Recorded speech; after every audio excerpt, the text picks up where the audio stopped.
Hey folks, this TNTNEON, and I'm gonna give you a review on what I think about the Sr120. As you know, I have MSR that I made brushless. I also have Outrage 550, a T-Rex 500, and a T-Rex 450. Hopefully, to add to the Heli family, another 550, Outrage 550.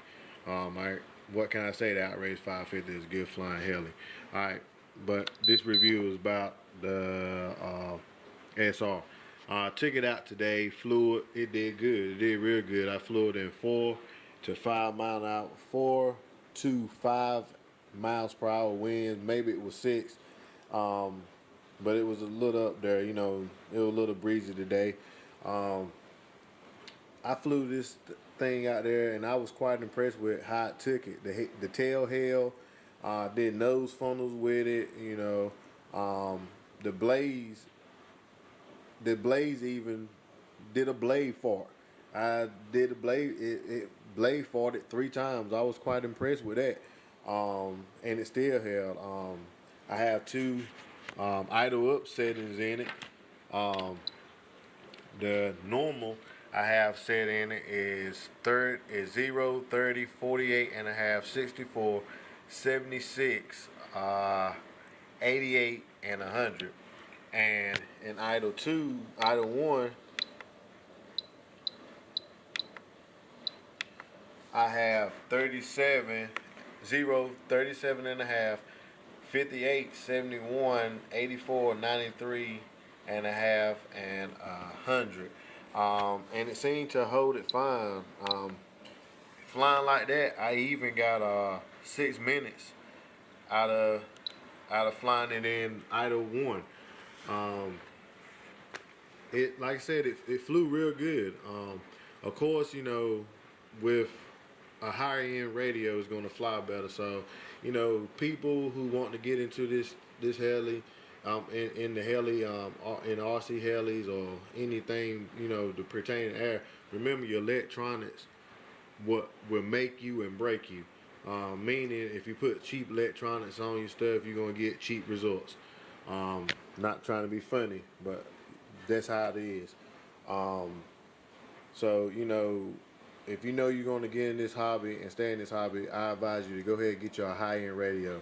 You can get a DX6i, you can get the DX7, the DX8, the JR9503, the JR9303, etc., the 11X or the 12X.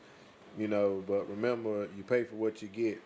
Of course, this heli comes in a bind and fly. Um, so those who already have the radios can do what they need to do, like put program mixing in. I have program mixing in this one. I have a YouTube video on all my settings that I have set for this particular radio. And it, like I said, it flies good. Um, with that setup I have in that radio. Another thing I have a aluminum swatch plate. Now this swatch plate is not the SR120 swatch plate. It's actually a Blade CX or Blade CX2 swatch plate. Um, it seems to be fine. Y'all seen me fly in the house with it, and I have a video of me flying it outside, and it helps out pretty good. I'm quite impressed with it. I ain't thinking we're going to do right, so I just took a chance on, putting it up there. But the swatch plate arms are longer. You notice the arms goes straight up and down now instead of in a angle towards the nose of the heli. But it seemed to fly real good with that swatch plate on it. So if your local hobby shop has the aluminum swatch plate for the CX, the Blade CX or the Blade CX2, pick it up, get it. $26. You ain't got to have the special swatch plate from Micro Heli if you don't want to. But still, it's each to their own. I was quite impressed with this heli. The tail held good. It didn't blow out with me as I was flying. It just held good. Of course, I got gyro settings on this. But I was reading it was saying the fifth channel, where you control it, the fifth channel, and basically the fifth channel is my gear channel. So I'm gonna try some settings with that and see what it do with that for the gyro. Um, but other than that, people go out and get this heli. Ready to fly is like 179. Binding fly is 179. Binding fly is like 159. But for those who gonna stick with it and stay in it, buy the binding fly version and buy your good decent radio. At least that'll teach you how to start programming what you need to program into your bigger helis. Myself, I don't use program mixing in my bigger helis, but I do program mixing in my smaller helis. I have program mixing in my MSRs, and I have program mixing in my SR 120. And it seems to do real fine. I'm liking this heli very much, very much. I'm liking it. So I give it a thumbs up once and another thumbs up. So get it, you know. And I know what to tell people now. At the hobby town, you know, I tell them I haven't flown it.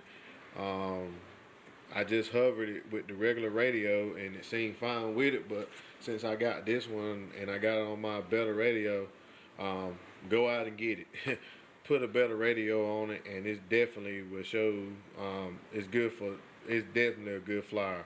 But you know, this is my review on it, and like I said, go pick this thing up.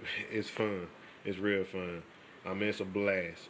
And check my channel out, y'all. You know, subscribe and whatnot. Let me know what you think. I don't mind getting letting people correct me, because we don't know everything. So if I do something wrong, please let me know. If I say something wrong, please let me know. But you know what I say? As I always say, God is good all the time. Oh, by the way, if you get a binding fly, it do come with one battery, and it comes with a charger to charge that one battery. And another thing, I have been charging these batteries at 1.7 amps and have not blown the battery up yet, and they have not been getting hot. I have also been charging two batteries at one time and charging them at 2.4 amps. So it's, you know, it's 1.7 amps for one battery and 1.7 amps for the other battery. So they seem to do fine. But yeah, they do real good. But like I said, you know, buying that's what you get with the regular, with the ready to fly. This is what you get with the binding fly. All right. This is TNTNEON doing a review on the 120 SR. And as I always say, God is good all the time. All the time, God is good. Thank you.